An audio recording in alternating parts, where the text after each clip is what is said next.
I was trained as a scientist. My background's in the hard sciences, physical sciences, the earth sciences. In the 60s and 70s, when I received that training, there was no room for the possibility of the kind of things that we're talking about now, the kinds of things that suggest that our inner world and our inner thoughts, feelings, emotions, beliefs in any way affect the world around us.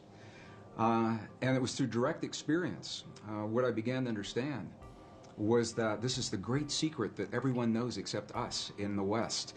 Almost any other culture that we go to, from the monasteries in Egypt and Tibet and India into Bolivia and Peru, the indigenous traditions, little villages in the Andes Mountains, they all know that there is this experience that we can have inside of our bodies that affects our world in some way, and our science simply has not allowed for that historically.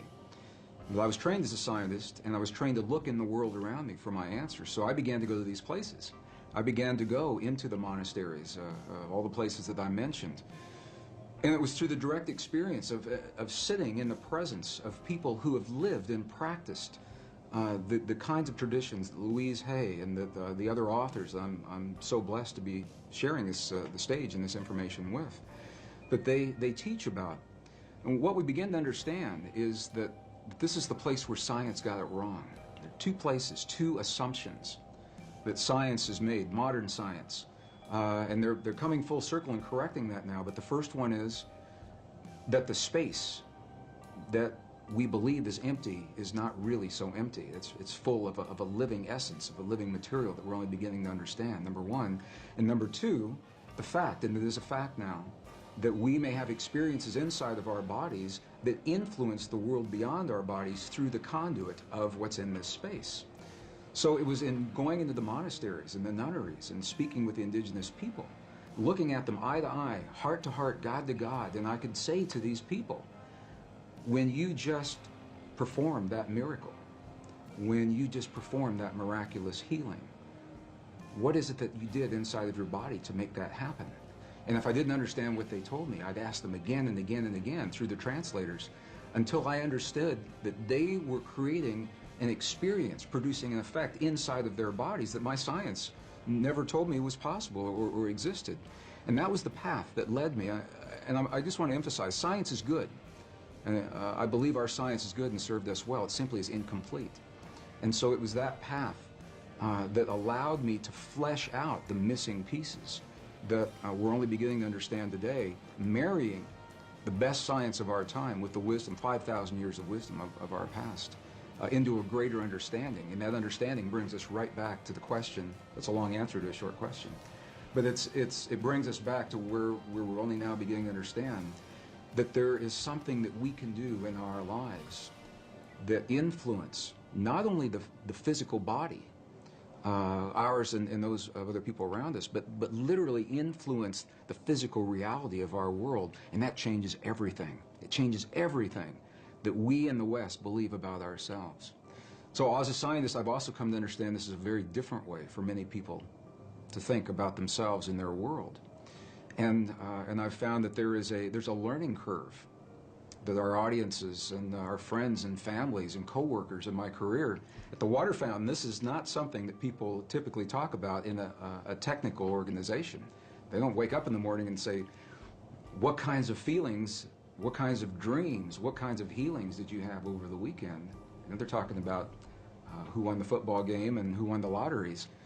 But this is where it brings us, the relevance in our lives, because we all are having experiences every day. Whether we are consciously aware of it or not, those experiences are physically affecting our bodies and our world. What Western science now is beginning to understand, only in the last years of the 20th and now the first years of the 21st century, it is now a scientific fact that the space between things is anything but empty. It is full of a living, pulsating essence that is so new, scientists have yet to agree on a single term. Some are calling it a quantum hologram, very technical sounding name. Dr. Edgar Mitchell, the former Apollo astronaut, I've had the honor of sharing the stage with him a number of times. He calls it nature's mind. Stephen Hawking calls it the mind of God. Others simply call it the field.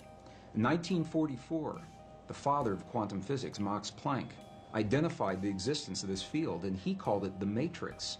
He said, underlying everything that we see, our bodies included, everything we see in the world around us in our bodies, he said, there is the existence of what must be a conscious and intelligent mind. This is his language in 1944. He said that this mind is the matrix of all matter, and it's from his work that the movie series began and many of the ideas that we have today. So what we know is this, is that we have the opportunity to influence that field in ways now that we're only beginning to understand. It's done through the human heart. It's not a thinking process. Thoughts are important. The ancients made a distinction between thoughts and feelings and emotions. And it's the feelings that are centered in our heart, what are called coherent, heart-based emotions. We know that when we feel a feeling of love, compassion, understanding, forgiveness, when we change the self-esteem, that there's an effect from that it changes the electrical and the magnetic fields in our heart, and that those fields literally change the stuff that our world is made of around our bodies. Our hearts are the strongest magnetic field in our bodies, and our hearts are the strongest electrical field in our bodies, much more so than the brain. While the brain does create those kinds of fields, the heart is many times stronger. And what the science now is showing is that when you can change the field that the atom is in, you change the atom. And we're made of those atoms. So when we have feelings in our hearts, we're changing the field that connects the stuff everything is made of, and we literally are altering our physical reality in ways that sound miraculous in Western science. But again, this is the great secret everyone knows except us, because Western science has only arrived at this understanding. You go to these ancient and indigenous traditions and cultures, it's where they begin. They begin with the understanding, sure, everything's connected, and sure, we're part of it. And then they take us one step further and they say, here, I'll show you. I'll show you how to create the effects in your body so that you can heal your body and you can heal the bodies of others. You can change your self-esteem and your body will mirror that change. It doesn't have to be a long, slow, drawn-out process. It can happen very, very quickly. It can happen in a matter of minutes. We have video documentation from medicineless hospitals in Beijing, China, for example, where they understand these practices and they've employed them for several thousand years. And we can look into the body of a living woman with a cancerous tumor that Western science says is inoperable.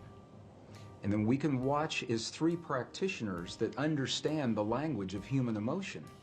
They create the feeling in their bodies. They're not looking at that tumor as an illness. They see that woman as whole, healthy, vital, completely enabled, fully capacitated. And as they feel that feeling strongly among themselves, her physical body mirrors that.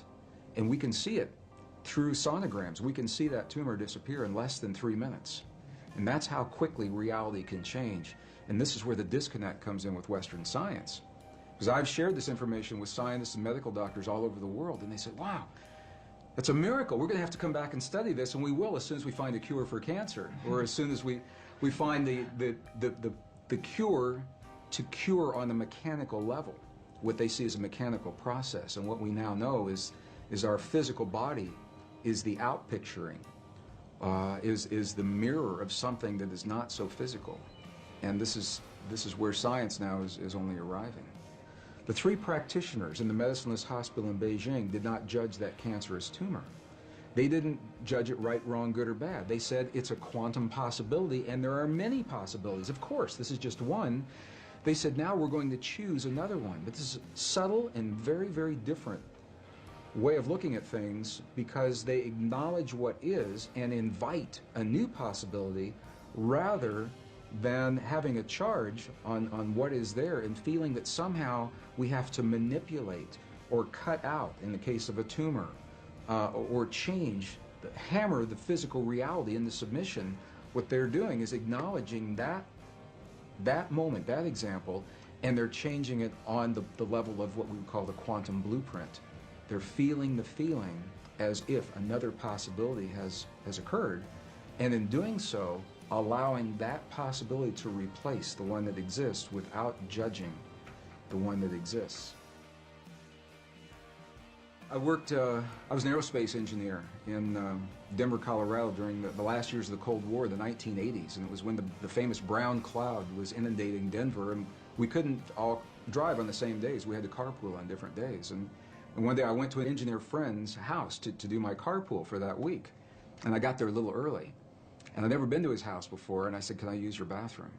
And I went in there, and he had little Post-it notes of affirmations all over the bathroom, and it said, "My perfect mate is manifesting for me now. My perfect mate is manifesting for me now." We got in his car, and he had little Post-it notes all over the dashboard in the rearview mirror. "My perfect mate is manifesting for me now." And of course, I knew what his office looked like, and it was the same way. He had them all over the walls in the CRT. I said, "Does this affirmation work for you?" He said, "Nah." He said, "It never does." And I said, "Why do you think that is?" And he said, well, look at me. Who'd want to be with somebody like me? I'm just an engineer, you know. He had a very low self-esteem about himself. And I began to think about the way that he was applying those affirmations, and other people have applied them very successfully. And what I found the difference was, for him, it was a thought process that never went beyond what was happening in his mind, in his own picturing, his own self-esteem. And the thought is important. The ancients are very clear about this in the Sanskrit text. They tell us that the thought is the image of the quantum possibility. So in other words, in the realm of all possibilities, everything already exists. My friend's perfect relationship and the worst one he'll ever have. The lightest of the light, the darkest of the dark. Our greatest healing and our greatest suffering, they're already there. And what they invite us to do in these ancient traditions is to reach into those possibilities with our mind. This is the power of the mind. And isolate, we lock in one of those possibilities. So now we have taken it and identified it. However, to bring it into this world, to breathe life into that possibility, is the power of human emotion. Our love for that possibility, or our fear of that possibility, either one will work. To bring that quantum possibility into the particle reality of our everyday lives. We don't have to know that. It sounds very technical. We just have a feeling. But this is the science of, appears to be the science of how these things are working. So this is why our self-esteem is so important. When we feel, when my engineer friend felt that, why would anybody want to be with me, is what he said to me. The affirmation for him was an empty affirmation. It was a thought that had no energy to invite it into this world. And an example of just the opposite of that is, I know of other people who have simply made a list of all of the attributes of a perfect partner in life, because this is what many people, I'm using as an example. It works in healing, it works in peace, but we're talking about relationships. They make a list of all those attributes, and then they come from the place that relationship is already happening. What is their life like? How is their life different now that perfect partner is there? How is their evening different? How do they spend their time differently? How do they feel when they wake up in the morning and share their lives with someone? And it's those feelings that they live throughout the day. It's not something you sit down and do for a minute and then you get up and walk away. Rather, it's something that we become. We live our lives as if these experiences have already happened, and in that way we invite them into our lives, and they happen frighteningly quickly for some people. It's amazing. I know people that haven't finished their list, and they go out for lunch or a cup of coffee while they're making the list, and the person that just brought them their lunch is the person that's on that list, and they fall in love and they're married 20 years later. I know people that's happened to. So it's about clarity. It's about specificity. It's about being personal, being very clear that these are personal desires. Scientifically, it appears that this field, the divine matrix, it is a mirror and a bridge between our inner and our outer worlds. And it can only give us what we give it to work with. And the interesting thing is that we have been conditioned to feel the feelings of the things that we don't want in life and that we're afraid of. We wake up in the morning and we see the 6 o'clock news and all the things to be afraid of, and then we go through our day saying, oh, I hope I'm not going to see that today, or I hope it's not around the corner. And my question, so fascinating me, where do we learn to feel the things that we don't want rather than things that we choose to have? And how would our lives be different if we could cut through all of the static and simply choose in our lives what we would like each moment of each day, or our relationships, or our abundance, or our careers, or the peace in our families to look like? What would our lives look like if we could do that? And there's very good scientific evidence showing precisely what our lives would look like, because we would very quickly experience everything that we've created.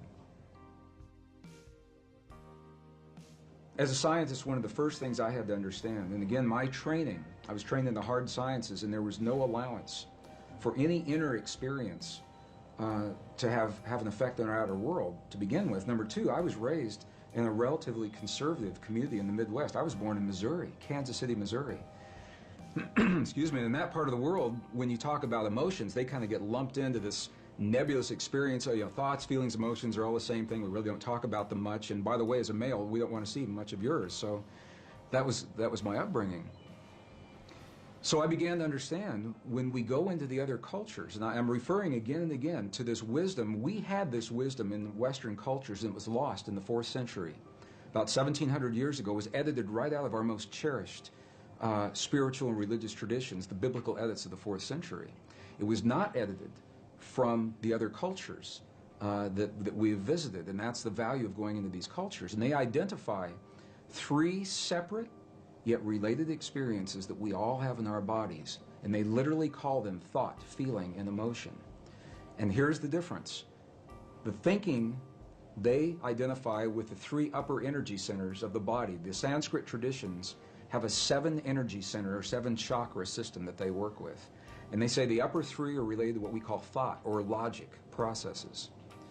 So when we think about something, we picture it in our mind, that perfect relationship or peace between nations. But we can only invite it into our lives when we breathe the power of emotion into that thought. The emotion comes from the lower 3 of those creative centers in our bodies. So when we breathe the power of emotion into our thought, we imbue that thought with life. And those 2 energies meet in the one center that is not accounted for yet in our model. It's in our heart, or what scientists call the 7-layer liquid crystal oscillator in the center of our chest. But we'll just call it our heart, because that's what it does. Our heart is creating electrical and magnetic waves that are influencing the world around us based on what we think and the emotion that we breathe into those thoughts to create the feeling. So now we've just defined feeling. Feeling, by definition, from the Sanskrit tradition, is the union of thought and emotion. It creates the feeling.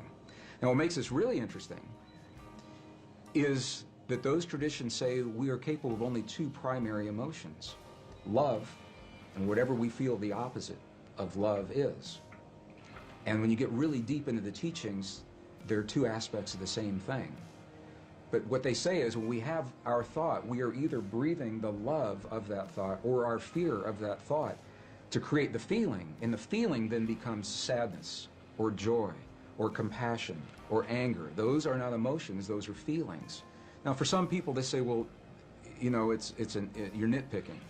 What difference could it make? And these are the subtle differences between these ancient ways of viewing this inner technology. It's literally a technology, because we can have the same thought or the same affirmation and imbue it with a different emotion and have completely different feelings and create a different outcome.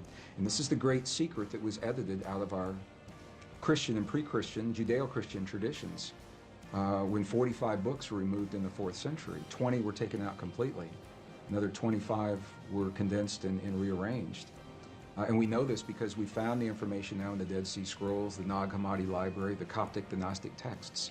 So we know what those texts would have said if we had had them. But the interesting thing is, without those texts, we tend to rely upon the written word, the validation, to feel that power in our bodies. I think everyone senses or suspects that there's an untapped potential in the human body. I've been on every continent of the earth, and I've asked every audience I've ever been in, do you feel that that's there? And they say, yes, we feel there's something there, but we just can't quite get it. Why is that? So we have a feeling that there's more to us, but we rely on a written validation in a 5,000-year-old text or a scientific study to tell us that it's true. And this is, I think, the value of going into those texts, is we get to see the words that literally say, in the Gospel of Thomas, the lost Gospel of Thomas, it literally says, when these 2 become one, when thought and emotion become one, then you'll say to the mountain, move, and the mountain will move. And I used to think that that was a metaphor. And I now have seen enough to know that moving a cancerous tumor inside the body of a living woman That's moving a mountain to me. And it's all done from marrying thought and emotion together. 1998, I had my first journey into the highlands of central China and Tibet. And it was during that time we were given a personal audience with an abbot, who's an elderly leader of a particular sect in the monastery. And this abbot passed just a couple of years ago, so I'm glad that we spoke with him when we did. And it was this man, I asked the question that I asked every monk, every nun, I asked the shaman in Peru and Bolivia, but I had the clearest response from this man. And I asked him a question. I said, when we see your prayers on the outside, and we see you in the chanting hall for 12, 16, 18 hours a day, and we see the bells and the bowls and the mudras and the mantras and the gongs and the chimes and the incense, when we see your prayers on the outside, I said, what are you doing on the inside? And this was the man that looked at me. He said, you've never seen our prayers, because a prayer cannot be seen. He said, what you see are the things we do to create the feeling in our body, and the feeling is the prayer. And then he turned the question on me, and he said, how do you do this in your culture? Through a translator. And I began to think about this and realize that when we lost the words in our most cherished spiritual traditions that tell us that feeling is a language that speaks to our bodies in this world, and we lost the words that validated that, we began to think that the words themselves were the prayers, and if we say, or the affirmations, and if we say those words the right number of times, the right time of day or the right time of year, that we've said our prayer or our affirmation, and then if it doesn't work, we get frustrated and we say, well, my prayer didn't work, or my affirmation's not working for me, because we lost the link with feeling and emotion. When I was in the monasteries in Tibet, and the abbot had passed, a new abbot took his place who was already in his mid-80s. He's the new young abbot. He's already in his mid-80s. And I asked him a question, and this was in 2005, we just went back. And I asked him a question, and I said, what is the force in your tradition, in your belief system? What is the force that connects the universe? What's the force that holds everything together? And through the translator, he answered me with one word. And I thought I heard it incorrectly. And I said, would you do that again? And he came back and he answered me with one word, and he said, compassion. And I said, well, wait a minute. I said, is compassion a force that holds everything together, or is it a feeling that we experience in our bodies? And he said, yes. And that was very powerful for me to understand that, because it says that we have the ability to feel in our bodies the stuff that holds this universe together. And we're really not so different from those quantum particles in the stars beyond us, or in the tumor that's in front of us, in the suffering of our loved ones, or in the peace between the nations. It's all part of the same thing. The challenge is to make it more than an intellectual exercise. How do we know we're part of all that is? One of the ways that helped me come to that realization, there was an experiment that was done in 1997 in Geneva, Switzerland. Made world headlines. 3,500 reporters from the science journals were there. They documented this experiment, and it didn't make the cover of Time magazine or USA Today, although I think it should have.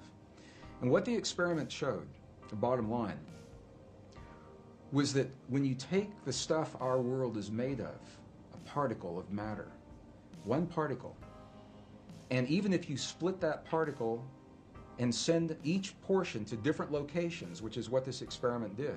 They split one particle of matter and sent one particle 7 miles this direction, the other 7 miles that direction. They were 14 miles apart, and even though they were separated physically, they were still connected energetically.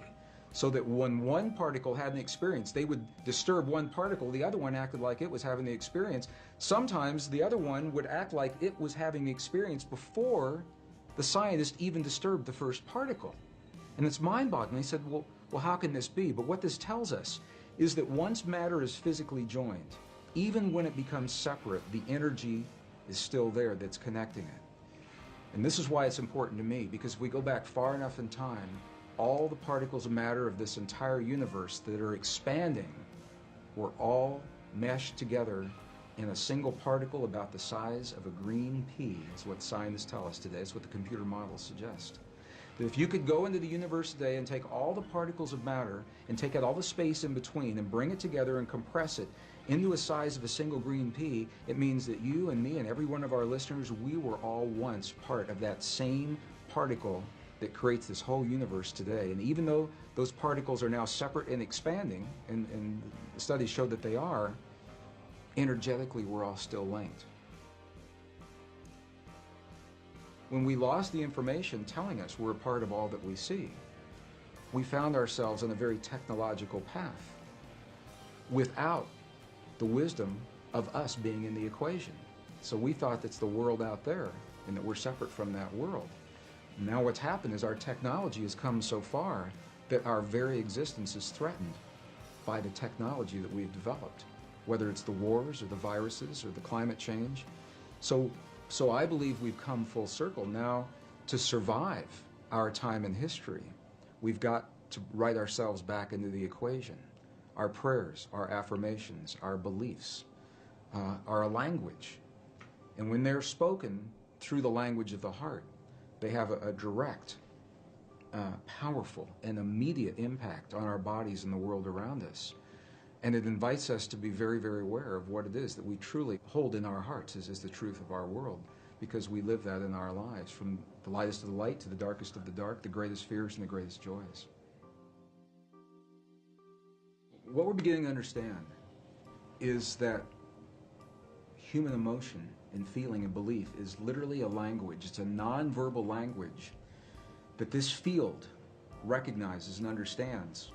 And the field works in what we call real time. It doesn't know about a few minutes from now. So if you say in your affirmation, 20 minutes from now, I'd like for my perfect mate to manifest for me now, it doesn't know about 20 minutes from now. It is a real-time application. And this is why the key, and this is what the ancients say, and this is what the monks and the nuns tell us real-time today. They say to be very specific about what it is that we're choosing to have in our lives, because what we're doing, and it helps if we understand this, what we're doing is in the world of quantum possibility, in the soup, the nebulous soup of all possibilities, what we're doing is we're isolating, we're locking one into place. And if we're not specific about what that possibility is, then how can the field be specific about what it is that it gives to us? Whatever it takes to get us to the point where we can transcend the limits, the laws of physics and biology as we've known them in the past. We have a power within us that transcends those laws, that we're more than our mistakes, that we're more than the suffering, we're more than the limits that we believed in the past. And that is where I say, wow, that really inspires me. Seems like the intentions that we have, even when we're 1 year, 2 years, 3 and 4 years old, all get played out in the end as our life evolves. And they get played out in ways that we often don't understand. Unless you have a good memory of what you wanted when you were 3 or 4, you often don't remember that what you were asking for then you now have. And I've watched my life evolve to everything I've ever wanted is happening. You know, it has happened along the way, and it is happening. And I guess the reason I think it's important for people to know that, I really want people to know that there's nothing that they can't be or do or have, and that there's nothing they can't change to or from if they want to, and where there's no one's locked in anywhere. And also, those so-called dreams or daydreams you had when you were really little of the beautiful, wonderful things you wanted to be or do or do for the world and so on and so forth, they all come true. But they don't necessarily come true in the way you may have envisioned them. But if you look back, you'll say, oh, that's the essence of everything I ever wanted. It's here. Or everything I was ever afraid of, it's also here.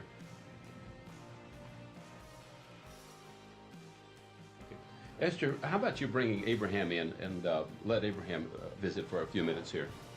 Okay. It just takes her a moment. Esther just kind of relaxes her mind, and actually you're going to see it. She just kind of relaxes, and nothing major happens. It's just she just allows this other energy more or less to move through her.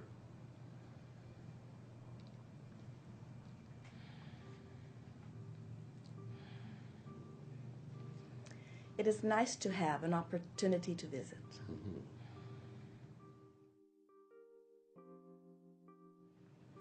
Well, it is the single most important thing that you consciously do, because the thought that you are thinking, a belief is just a thought you keep thinking, isn't it? So the thought that you are thinking is vibrational in nature and therefore attractive in nature. So if you have a habit of thought, a belief, which is therefore a dominant thought, which is therefore a big part of your vibrational offering. Therefore, it is a big part of your point of attraction. So when you care enough to take the time to change it from what you are terming negative to positive, you have shifted your point of attraction. Nothing is more important than understanding that.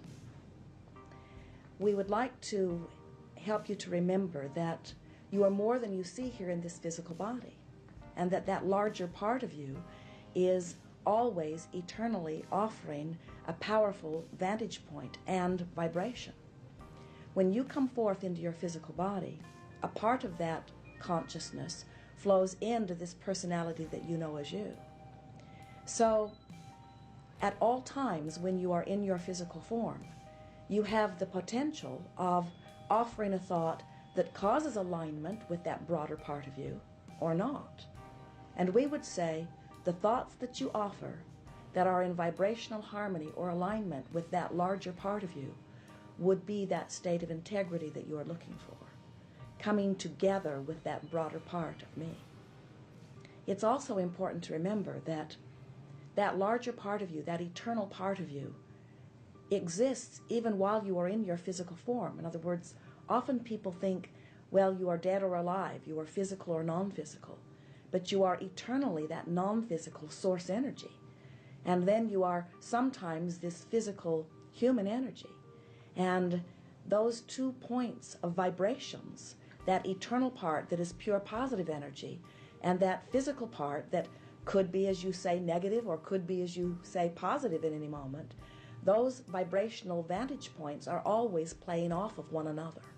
The better you feel, the more you are vibrationally in integrity to that which you are. Vibrational integrity is alignment with that which I am. So, reaching for good feeling thoughts is really the key to coming into alignment with that which you are.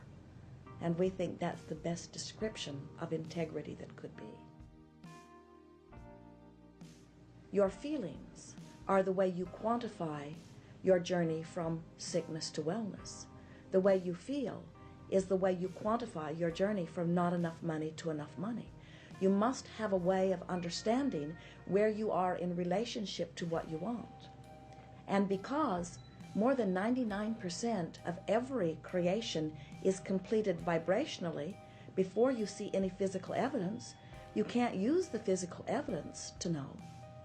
If you have an illness and you want to be well, you may have found many thoughts that have improved your point of attraction, and you may be vibrationally well along the way to your recovery.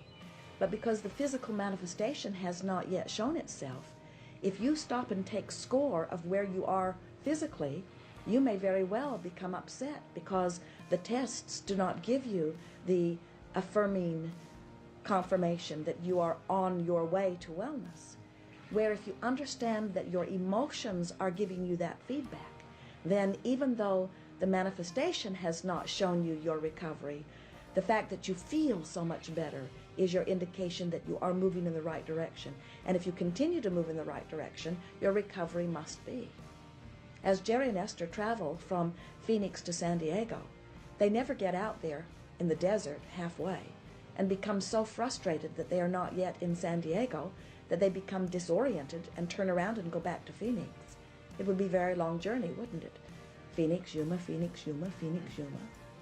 And the reason that doesn't happen is because they understand where they are in relationship to where they want to be.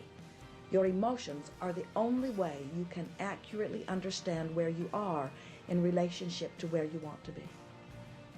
Once you get that down, and you do as Joseph Campbell said, you learn to follow your bliss, now you always have guidance, you see. You are eternal beings, and your journey never ends.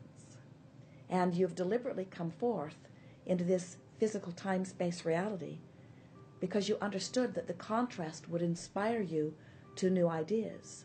And you knew that the new ideas would cause an eternal journey to unfold. You didn't say, I will find an idea and I will go to it and complete it and be done. You said, I will put myself in a position where my life inspires continuing new ideas so that my journey eternally continues. So, your journey really is of your creation. But of course, you had clear intentions when you came forth into this physical body. You intended for this journey to be satisfying and exhilarating and fun. You intended for it to be uplifting for you and for others. But you never planned to get it done.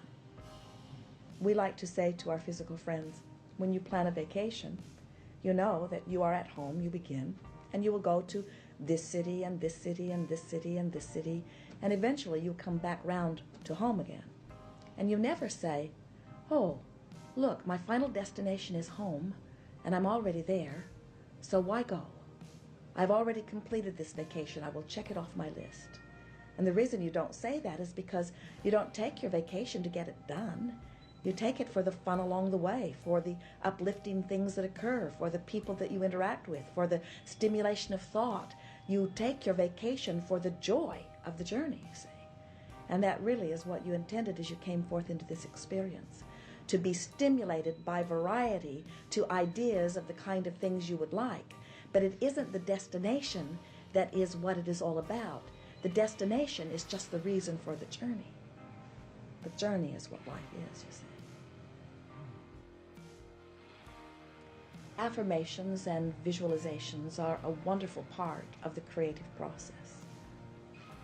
We like to describe the creative process as a three-step process. And most people don't initially see it quite this way.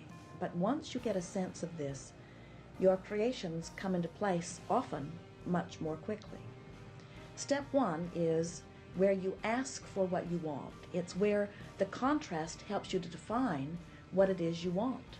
And of course, you always know more clearly what you do want when you are aware of what you don't want. So the variety is very helpful.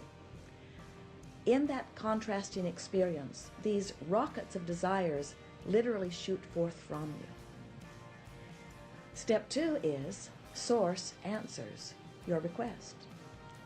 So step one happens without you needing to worry about it or work on it, because life just provides enough variety that desires are naturally born from you. And Source follows that rocket of desire and literally becomes it. In other words, we've written a book called Ask and It Is Given, and we think it is the best title that ever could be given to a book because it speaks of the whole process within the title. When life causes you to ask, it is given. But what happens is you're asking often from your place of knowing more clearly what you don't want. So even though Source knows what you want and becomes a vibrational match to it and calls you incessantly toward it, if you are not a vibrational match to what you are asking for, you can't let it in. You don't allow it, you see. So step three of the process is you must be a vibrational match to your desire. In simpler terms, you can't feel the need for money and the discomfort of lack of money and let the money in. It's a different vibration. If you feel poor, you can't become prosperous even though you're asking for prosperity and even though Source has lined it up for you. You have to be a vibrational match to what you're asking for. And that's why it is so important that you pay attention to the way you feel and you keep reaching for improved feelings of relief so that you can, by reaching for better feelings, coach yourself into vibrational alignment with the very things that you are asking for. So, affirmations or visualizations are really the way that you apply step three. Most people think that they are step one. They think that the affirmation or the visualization is how I ask the universe for what I want. But you've already asked the universe for what you want through the living of life, through the feeling of contrast, through the launching of the rockets of desires. And Source has already answered what you want. The solutions to your problems have already been given. The answers to your questions have already been given. But you must find a way to make yourself to them. And so when you speak an affirmation, when you say, it is my desire to achieve this, and I see myself already having achieved it. Even though at first, when you speak the affirmation, you may not believe it. In time, as you speak it, you come into the allowing of it. And of course, there are many people speaking affirmations who are not receiving what they are speaking because they're using words and wanting the words to make it so. But the universe does not respond to your words. The universe responds to your vibration. And your emotions indicate what your vibration is. So if we were standing in your physical shoes, we would use affirmations to talk ourselves into better and better and better feeling places. So you're using your affirmations just to call you a little bit further from where you are to where you want to be, building your own bridges, so to speak. Creation is such a wonderful thing, and being a deliberate creator is just as good as it gets. Of course, everyone is thinking and therefore offering vibration and therefore attracting. But many people are offering most of their vibration in response to what they're observing. So as they observe what is, they get more of it. As you decide that you want to be a deliberate creator, you begin to more deliberately think about what you want and why you want it. And it's interesting that you can only think about what you want from where you currently stand. That's why you are an eternal creator. So from where you stand, the contrast provides clarity about what you think you want from where you now stand. So you set forth your intentions from where you stand. It's all you can do. But then you stand in a new place. The most wonderful thing about this journey of creation is that as you want something that you don't have, and then you think about it and you speak about it and you visualize around it and you find the feeling place of it until you become a vibrational match to it, then you receive it. And along with that manifestation comes a whole nother set of variety that of course causes you to now know more clearly from where you stand what you now want. And so no one can ever stand in one place and figure out what they're going to want forevermore. It is a constant amending process. So what you do is you appreciate what is right now, while from your now perspective, you continue to amend your decisions about what you now want. And this prolific universe, this abundant universe, you have at your fingertips the energy that creates worlds. There is nothing that you cannot be or do or have. But you can never figure out what you will always be or always have or always do from any one place. It will constantly evolve. That's why this journey is so delicious. As you are living life which inspires within you a desire, and then you take the time to feel your way into vibrational alignment with your desire, only then will that desire be allowed by you into your experience. So once you've allowed it, then if you see others who have not yet figured out how to allow it, you may realize that you can help them by teaching through the clarity of your example that appreciation and feeling good is what puts you in the place of allowing good things to come to you. But if you should see them and then feel bad that they have not yet allowed it, now you have changed your energy, and now you are no longer a vibrational match to what you had allowed either. So feeling bad for others who have not figured it out only causes you to release it from your experience also. It also is a shortage orientation to say that person does not have something because I have it. In other words, there is not a finite amount of abundance, and if you receive it, you are depriving someone else of it. In fact, the opposite is true. When you let the contrast that everyone has surrounding them provide you with an idea of what you want, and then you line up with the idea so that you are in vibrational integrity with this idea or desire, now it must be realized by you. And that is such a wonderful example to offer for others. But if you believe that there is only so much to go around, and you are getting it, First of all, you could not let yourself receive it under those conditions, you see. You must know that there is enough for everyone, and those who are not allowing it into their experience are not being deprived of it because someone else did allow it into their experience. You would never say, I have been well for the last 20 or 30 or 40 or 50 or 60 or 70 years, and I am so well, and those people over there are sick. I think I will be sick for a few years to allow some of those sick people to be well. You don't look at it that way because you know you're not using up the wellness and depriving them of it, and you are not using up the abundance and depriving them of that either. A car that's going 100 miles an hour and hits a tree, it's a bigger problem than a car that's going 5 miles an hour and hits a tree. So what happens in this analogy? What we are saying to you is your desires are what equal the speed or the momentum of this journey. And the tree in this analogy is like the resistance that shows up. Many people believe that when they start bumping up against those obstacles, that they should pull back on their desire. But we want you to understand that you cannot pull back on your desire. You can't slow that down. You can't become less than life has caused you to become. So the work must be releasing the resistance.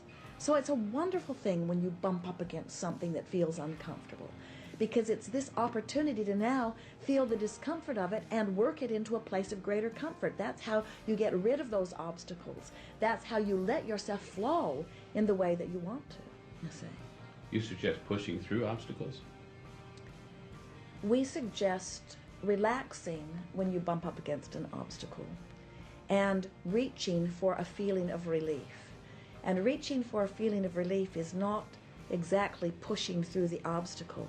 It's causing the obstacle to morph. It causes the obstacle to reduce. The source energy within you, the being that you truly are, this expanding, evolving being, adores you. And when you find fault with yourself, you create resistance.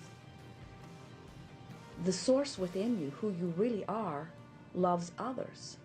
When you find something within them that causes you to hate them or to not love them, you create resistance. So when you are looking for reasons to appreciate or looking for reasons to love, you're actually coming into alignment with who you really are. And you will never be joyful in any moment. You will never feel good in any moment. You will never fulfill your reason for being in any moment. You will never be who you really are unless you are in that state of love. Loving is who you are, you see. Anything less is resistance to who you are.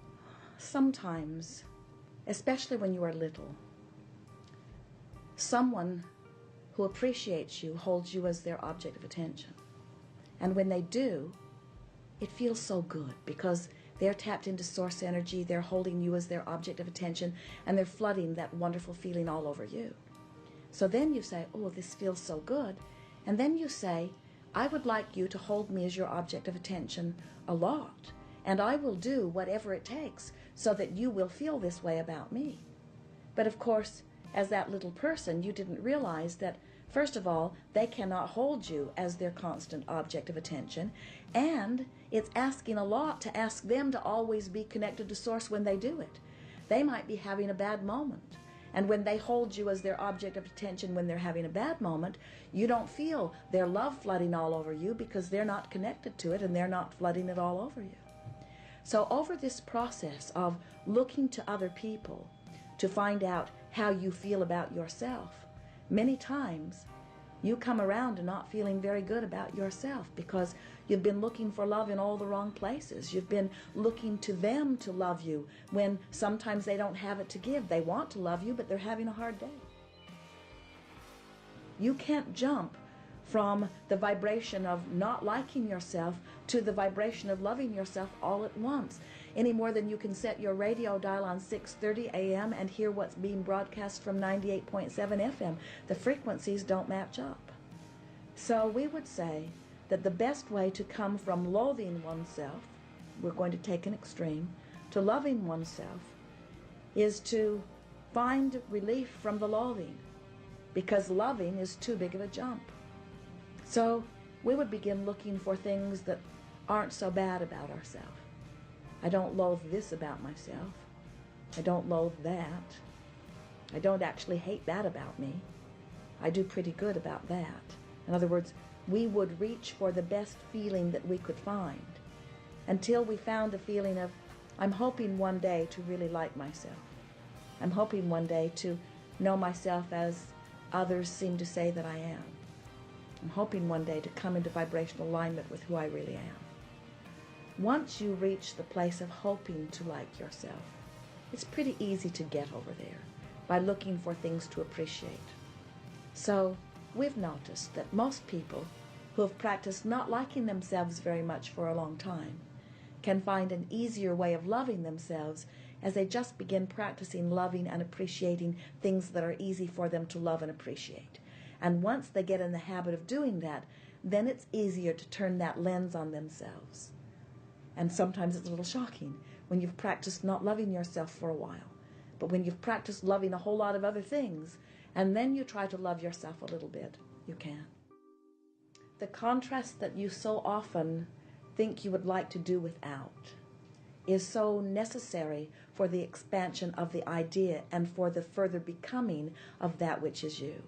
And what makes human experience uncomfortable is that the contrast causes you to expand. The larger part of you takes the expansion, but you don't keep up with it because you keep beating the drum of the contrast. In other words, let's say life causes you to know that you don't want to be sick. In other words, something happens and you are sick.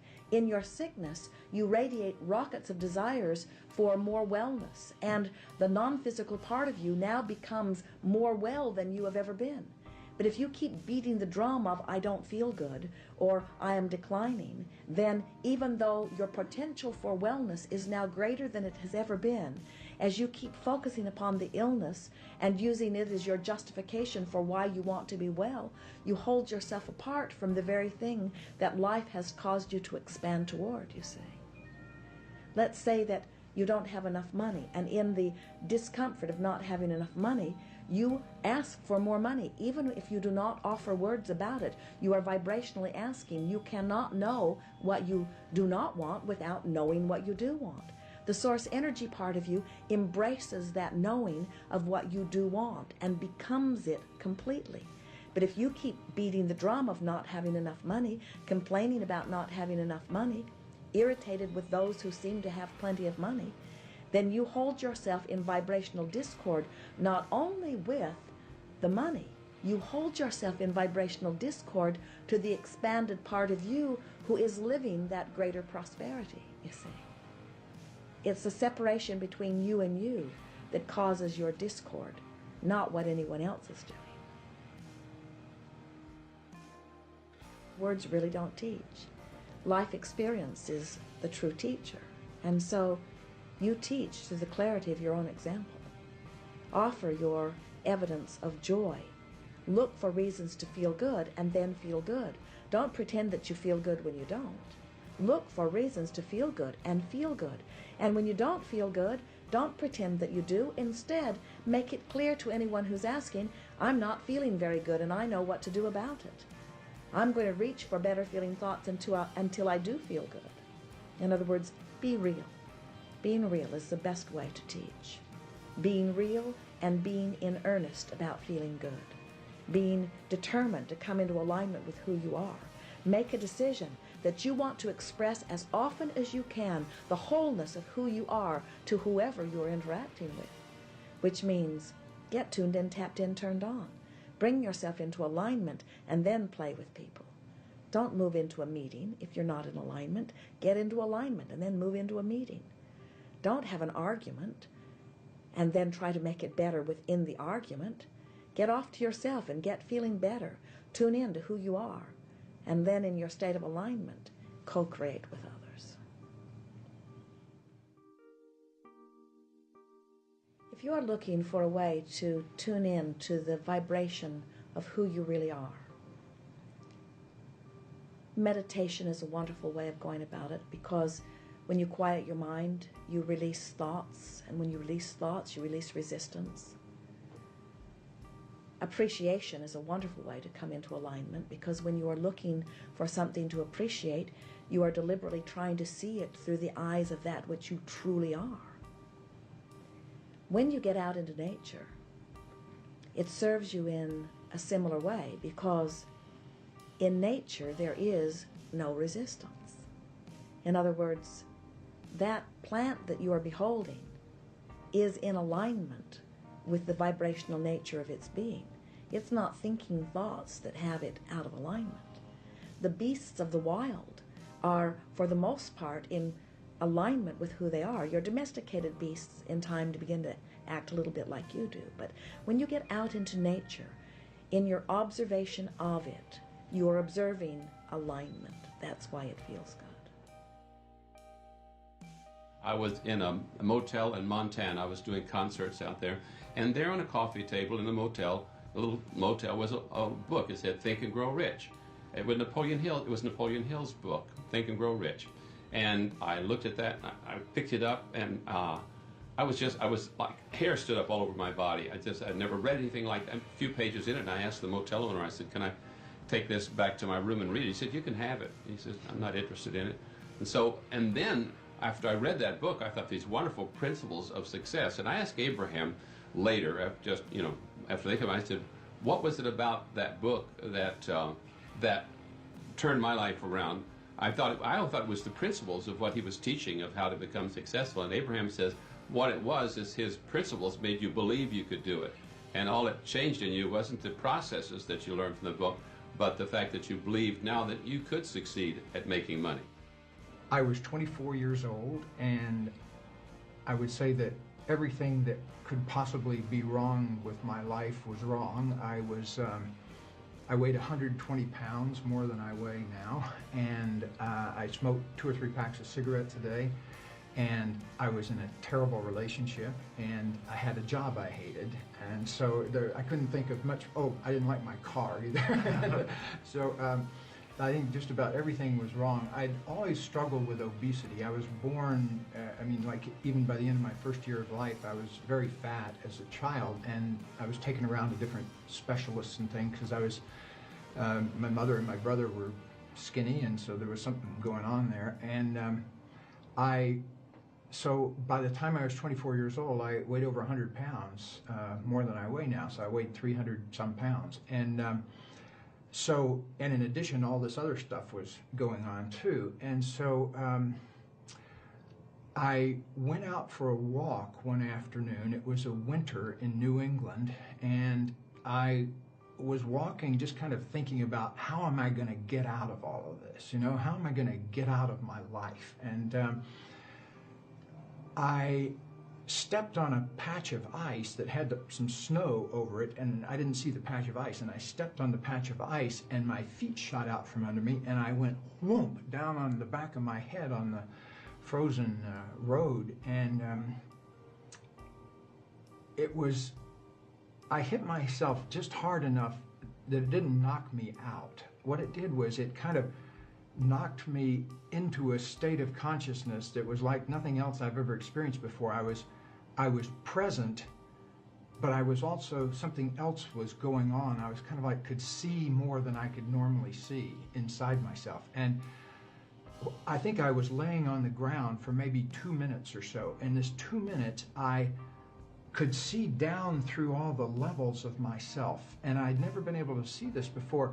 It was like, I saw why my muscles were tense. I saw that I had all of this fat around my body and my muscles were tense, and that all of the fat and the muscles tenseness was there because I had all of these feelings inside me that I had never opened up to, like all these things I was angry about that I'd never told anybody about, and all these things I was sad about that I'd never told anybody about, and things I was scared about. And it was like I could see the level of the meat, and then I could see down in the level of the emotion, and then I could see down underneath everything that there was this clear space that there was nothing kind of written on it. There was nothing there. It was kind of like a spiritual space or an open space with pure potential. And I saw that all of those feelings and all of that tension and all of that fat was there because I was living somebody else's life, basically. And that I wouldn't have that stuff if I had a different life. And what I mean by that is my father had died before I was born. He died while my mother was pregnant with me.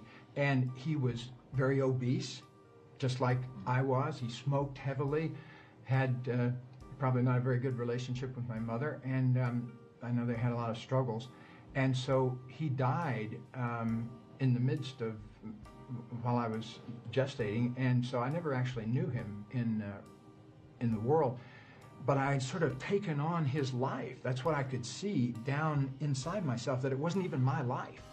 And so it was an incredible moment. I think I'd never had anything like that because I always thought this was the reality. This was all there was, you know, and I'd never had a moment of awakening to spirit. And I think that, you know, I always say it is that if you're open, the universe will teach you by tickling you with a feather. But if you're not open, it has to hit you with a sledgehammer. Well, I was so closed that this was like getting hit by a sledgehammer. That was the only way I could learn what I needed to learn, I guess. And so I was in that altered state of consciousness for about 2 minutes, I think.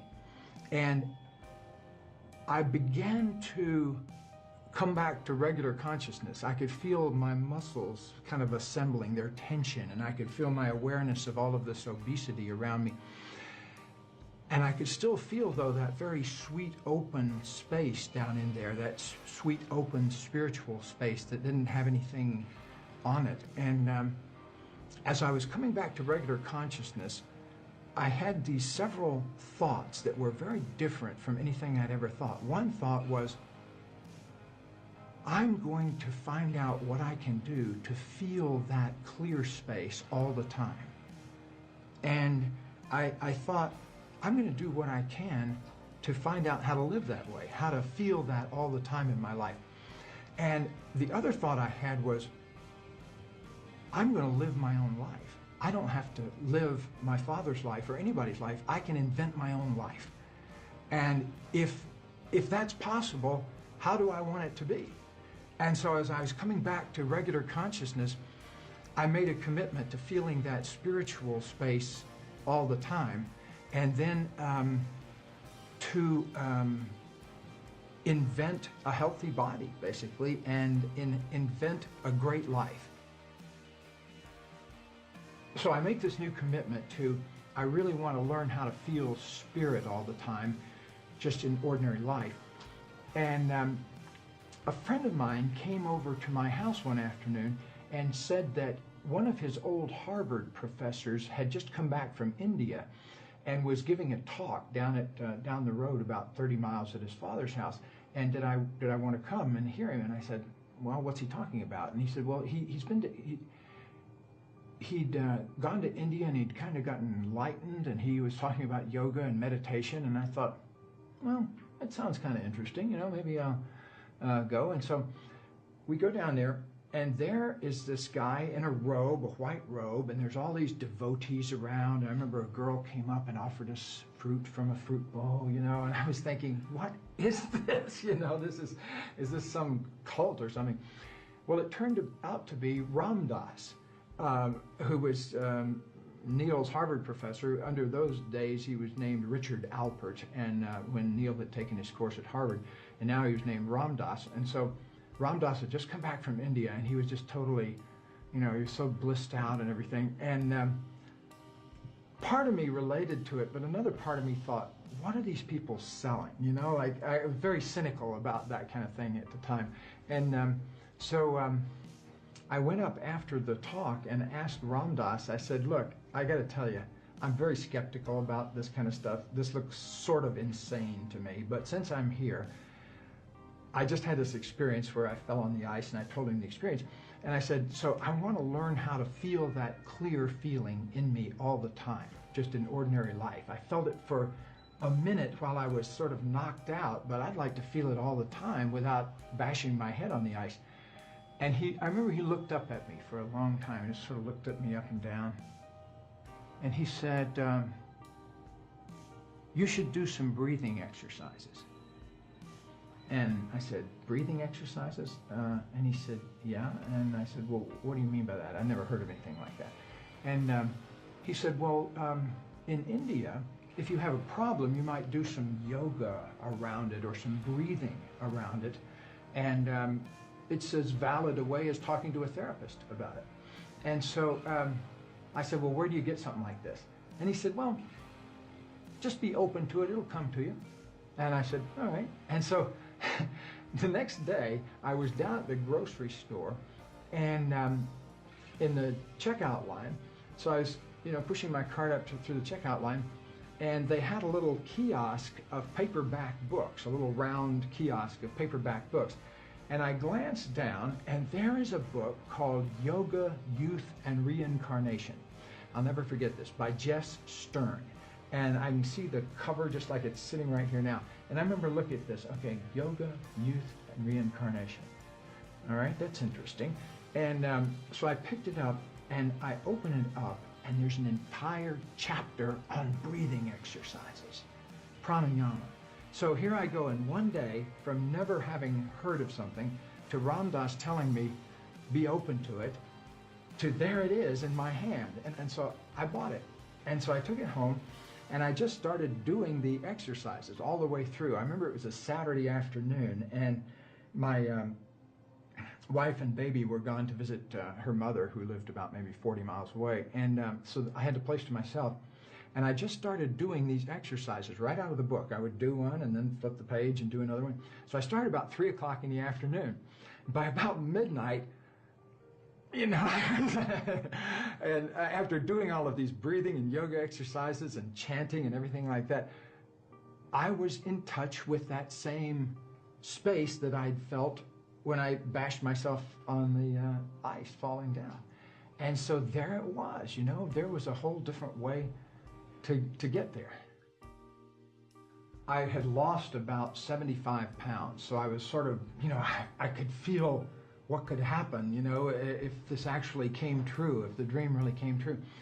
And this friend of mine that I'd known years before showed up for a visit, and he and I were both sort of eating buddies, in those days. We would go out for an ice cream sundae or something. We worked at the same place, and we were both obese. And he was still, a 300-pounder, and I'd gotten down to a real slim 225 or something like that, And so he looked at me. I remember I opened the door, and he looked at me, and he said, God, what are you doing, and what happened to you? And I tried to explain this thing that I was going through.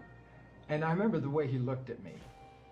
And it's probably it's probably like a lot of people when they start some kind of a change process, the people that are in their lives sort of don't know how to relate to it. And so what he did, this was so bizarre, he went into town and he brought back a 5-pound box of chocolate caramels, which was like the ultimate bad food for me, during that time, And but it was like he walked in the door, and he was a practical joker. I mean, this was partly a practical joke, but I could see the sort of mean edge to it, of kind of wanting to sabotage and wanting to kind of get me to be the way I was. And I realized if I was going to have to, that I didn't have any way to relate to him.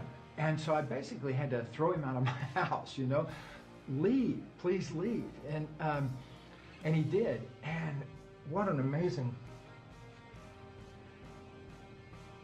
6 months later, I got a call from a friend of mine and said, are you sitting down? I said, yeah. And he said, Ken died. He had a heart attack and died. And he was 26 years old, which was, and I saw in that moment how that was me. So that was a wake-up moment for me and a way of saying, life has very serious consequences. Choices have very serious consequences. After that year, I moved to California for a few years and went to graduate school.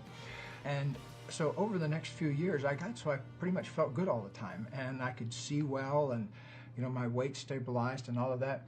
And I hadn't ever worked out the whole relationship aspect of life, and I continued to have kind of one relationship after the other of, they'd get to a certain point and then they would fall apart. I would usually start finding fault with the person, or the other person would find fault with me, and we'd never be able to work beyond a certain point with our relationship.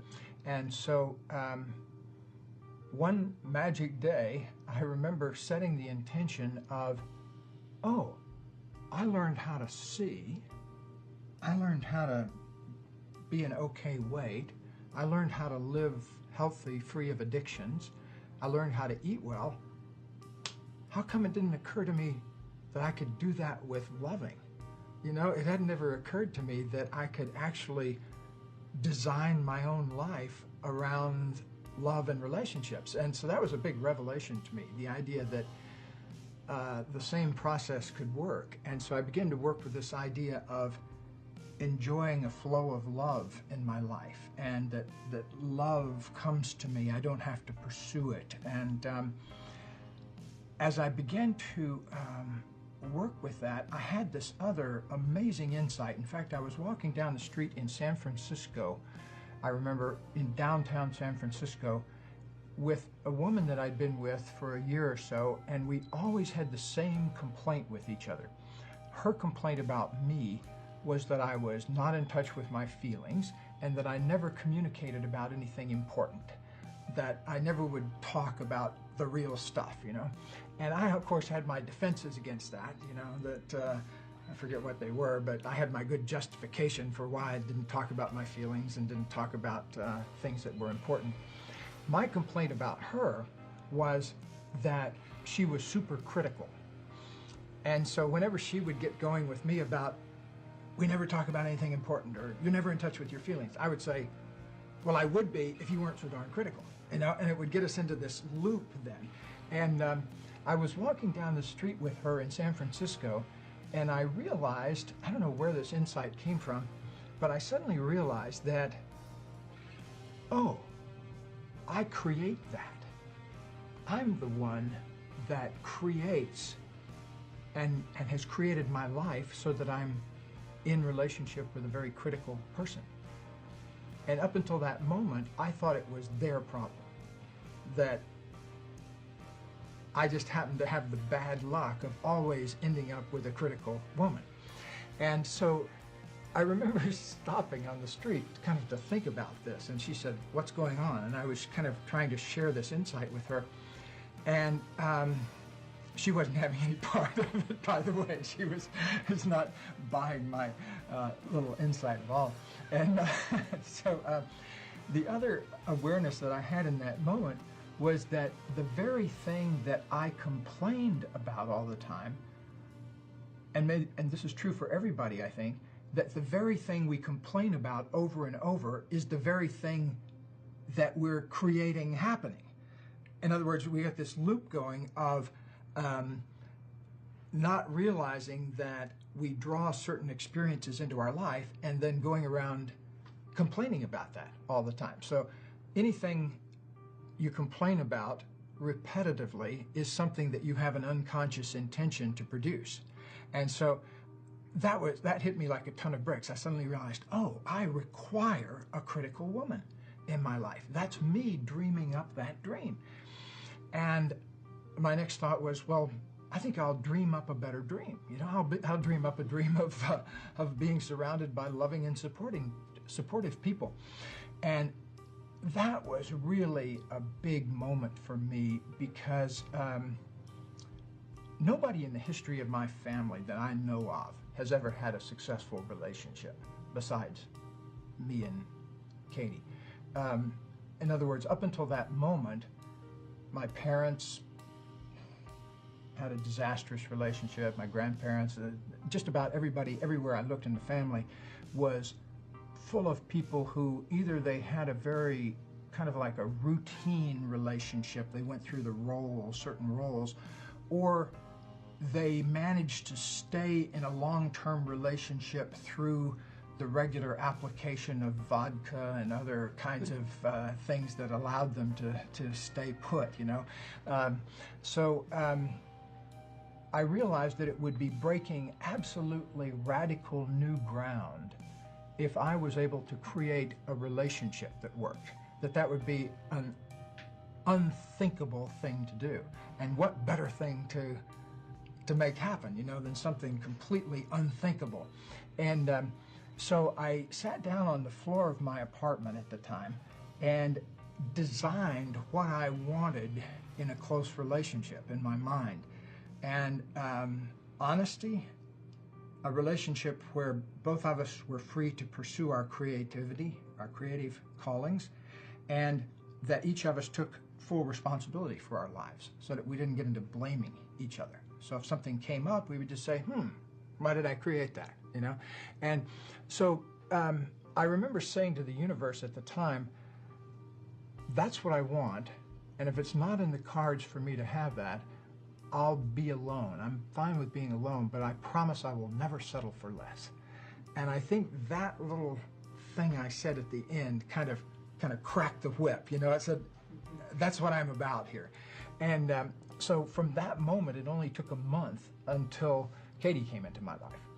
And one of the great moments of my life was my first meeting with her, because she came up to me to ask me a question. I was actually giving a seminar at the graduate school where she was getting her PhD, and she was also one of the instructors there at the school. She was the movement therapy instructor and taught some of the classes there, and she was also getting her PhD. And so she came up to ask me a question during this seminar I was giving. I don't remember what the question is to this day, but I said to her, I'm very attracted to you. I just want to let you know that. And I said, but I also want to let you know that I'm only interested in relationships where both people speak honestly to each other, and both people take responsibility for their lives, and both people are committed to their creativity. And on those terms, would you like to have a cup of coffee with me? And it was kind of I'd never said anything like that in my life. You know, it was a totally outrageous thing to say, especially given the context of what was going on. And so I remember the look on her face. She kind of went like this. You know, it's like, cogitate, cogitate, compute, does not compute. And suddenly she said, okay. And I can do that. And so, you know, that was our first meeting and basically set the tone for our whole last 27 years together.